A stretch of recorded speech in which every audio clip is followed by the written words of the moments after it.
انسان میں روح ہے اور جانور میں صرف جان ہے.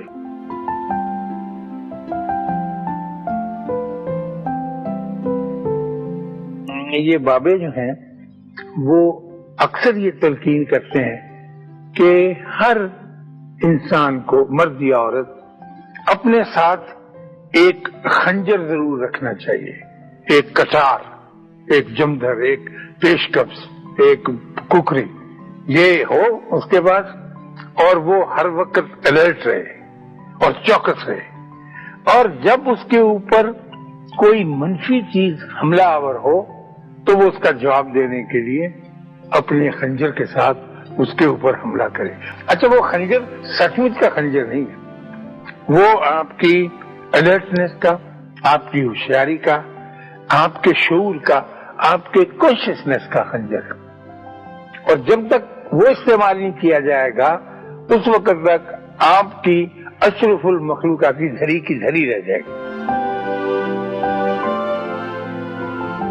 ہمارے بابا جی کہا کرتے تھے کہ رشوت کے معاملے میں، جب ملازم لوگ تھے وہ کہتے تھے رشوت کے معاملے میں آپ کو ہر وقت خنجر بکاف رہنا چاہیے، کیونکہ کوئی بھی کسی وقت بھی آپ کے دفتر میں آ سکتا ہے اور کتنی ڈھیر ساری رقم افسار وہ دے سکتا ہے، اور آدمی کمزور ہے، اس کے میز میں درازیں لگی ہوئی ہوتی ہیں، چاہے وہ اس میں گچھی رکھ لے بہتر کی چاہے اس میں رکھ، تو وہ کہتے ہیں کہ نہیں، اس پہ فوراً حملہ آور ہو کے جیسے بھیڑ اندر گھس آئی ویسے ہی اس پہ کرنا چاہیے.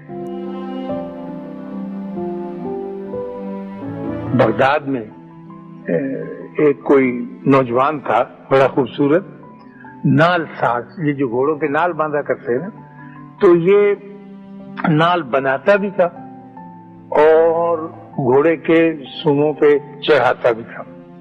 تو نال بناتے وقت تپتی ہوئی بھٹی میں سرخ شعلوں کے اندر وہ نال رکھتا، اور پھر جیسے اس کو سنسی سے پکڑ کے باہر نکالتے ہیں، اسے کوڑتے ہیں، وہ اس کو کسی سنی کے ساتھ یا جمور کے ساتھ یا کسی اوزار کے ساتھ نہیں پکڑتا تھا، بلکہ آگ میں ہاتھ ڈال کے اس سرخ نال کو پکڑ کے یوں رکھ کے کوٹتا تھا اور اپنی مرضی کے مطابق اسے شیپ دیتا.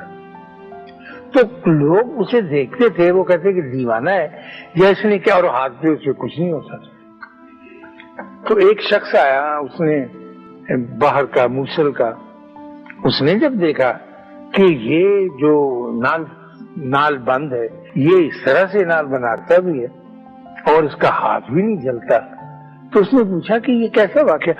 تو انہوں نے کہا خائی صاحب کہ یہاں بغداد میں ایک نہایت ہی حسین و جمیل لڑکی تھی اور اس کے والدین عمرے کے لیے گئے اور کسی حادثے کا شکار ہو کے وہ دونوں اکٹھے فوت ہو گئے، اور یہ لڑکی بے یار و مزدار یکا و تنہا اس بڑے پورے شہر میں رہنے لگی. تو وہ اس نے آ کر اس آدمی کے دروازے پر دستک دی اور کہا کہ کیا تمہارے پاس ٹھنڈا پانی ہے پینے کو؟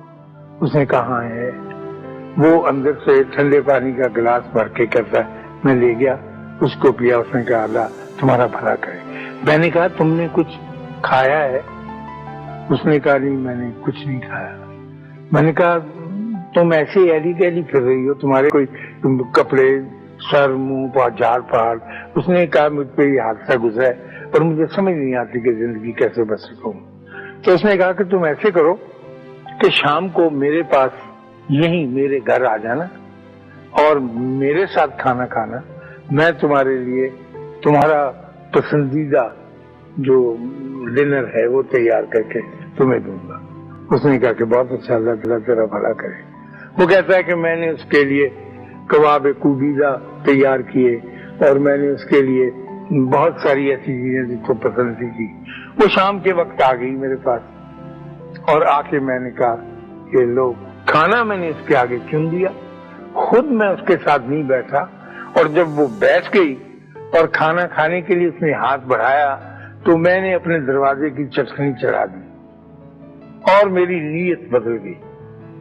اور وہ انتہا درجے کا ایک آسان موقع تھا جو میرے تصرف میں آ گیا تھا. جب وہ میں نے چٹکنی چڑھائی تو اس نے پلٹ کے دیکھا اور اس نے کہا کہ میں بہت مایوس قریب المرگ اور اس دنیا سے گزر جانے والی ہوں۔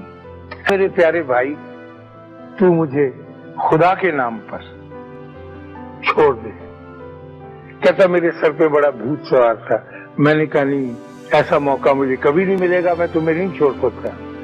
اس نے کہا کہ میں تجھے اللہ اور رسول کے نام پر درخواست کرتی ہوں کہ میرے پاس سوائے میری عزت اور کچھ نہیں رہ گیا، اور ایسا نہ ہو کہ یہ پامال ہو جائے اور میں زندہ بھی رہوں اور پھر مردوں کے ساتھ شامل ہوں۔ کہنے لگا کہ میرے دل پہ اللہ جانے کیا، یعنی دیکھیے اس کا استعمال کیا نا کٹار کا، جو حملہ آور اس پہ ہو رہا تھا اس کا مقاصدہ میں نے چٹنی کھول دی اور میں دست بستا اس کے آگے کھڑا ہو گیا کہ مجھے معاف کرنا، میرے اوپر ایک ایسی کیفیت گزری تھی جس سے میں نبرد آزما نہیں ہو سکا تھا، لیکن اب وہ کیفیت جو ہے دور ہو گئی۔ میں نے کہا اے اللہ میرے اس بھائی پر دوزخ کی آگ حرام کر دے۔ اور وہ رونے لگی اور اونچے اونچے رونے لگی، تو کہنے لگی اے خدا نہ صرف دوزخ کی آگ حرام کر دے، اس پہ ہر طرح کی آگ حرام کر دے۔